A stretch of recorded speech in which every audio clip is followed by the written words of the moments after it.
Hey everyone, and welcome to this explainer. Today, we're diving into a truly fascinating piece of source material called the cooperative architecture of food security.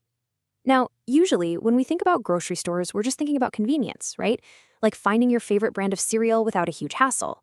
But this analysis asks us to look way deeper than that. It actually examines how we design our food systems, not for when everything is running perfectly, but for when disruptions strike. It's literally a look at the very architecture of human survival. Who controls your food? When systems fail, it's a stark, absolutely vital question that the source text hits us with right out of the gate. I mean, think about it. When a real crisis hits, it's not the well-stocked shelves or the flashy ads or those competitive price tags that matter. What truly matters is the structure beneath all of that. And that brings us to this incredibly punchy rule from the text. Food is survival infrastructure. The author makes it crystal clear that food is not a luxury good, it is an entertainment, it's not just optional consumption. Yet as a society, we kind of treat food distribution like it's just another standard market activity. We place our absolute most basic human need into the hands of systems whose primary logic is profit maximization, rather than security or stability. Okay, Section 1. When systems fail. Let's look at centralized fragility. So we're constantly told that efficiency comes from massive scale. But the text points out that scale without redundancy creates a really dangerous single point of failure. Just imagine one massive warehouse serving an entire region. Sure, it looks highly efficient on a spreadsheet, but if that warehouse fails or if the single supply chain feeding it breaks down, the immediate result is total regional collapse.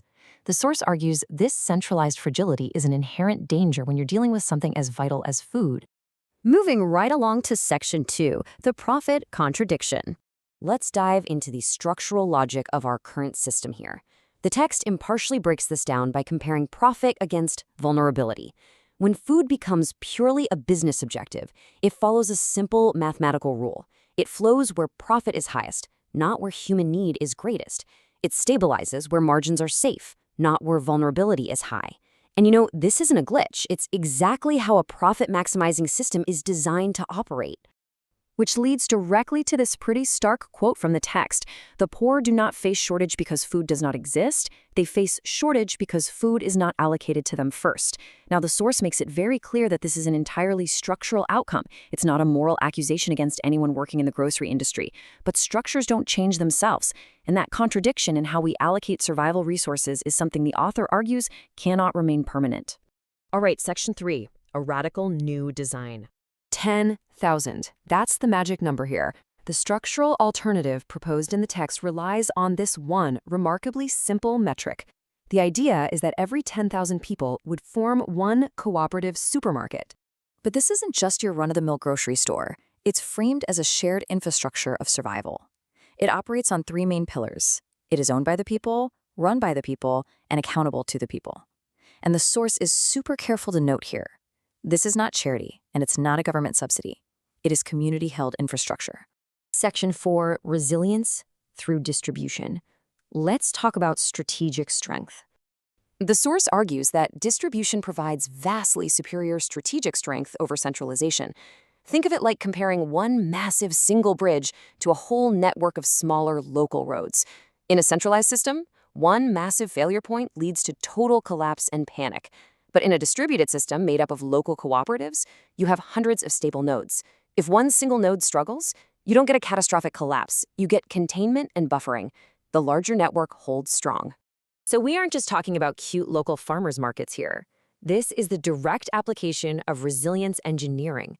It literally means applying redundancy and distributed nodes to a system to buffer against collapse and contain failures.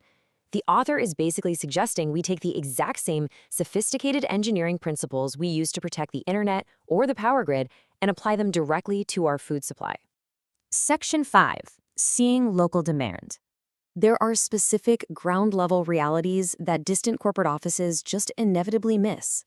I mean, no algorithm sitting in a server farm thousands of miles away can fully grasp what a specific village consumes on a daily basis, what a particular neighborhood lacks this exact week, or the emerging seasonal pressures happening right now on the ground.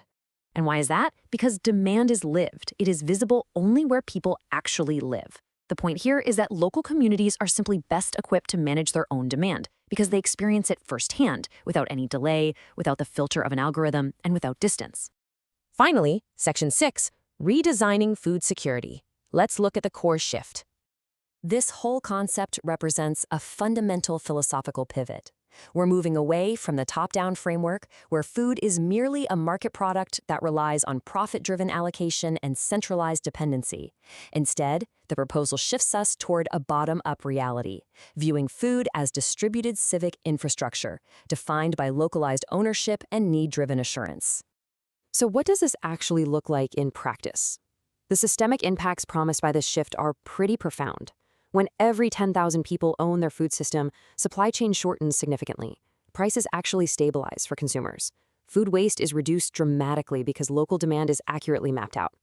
Panic decreases during disruptions thanks to that built-in buffering we talked about. And most importantly, access is guaranteed rather than constantly negotiated based on purchasing power. Food stops being something that just arrives from the outside. It becomes something held securely within the community itself. We're going to end on this final, highly provocative thought straight from the text. The strongest system guarantees access, everywhere, for everyone, at all times. A society really isn't defined by how much it produces in times of abundance, but by how reliably it survives when conditions get tough. Does a centralized, profit-driven system guarantee access for everyone at all times? Or does true security require a cooperative architecture? It's a brilliant question that absolutely forces us to reconsider what makes our society secure. Thank you so much for exploring this with me. I hope this explainer gave you a totally new lens through which to view the systems all around us. Keep learning, and I'll catch you next time.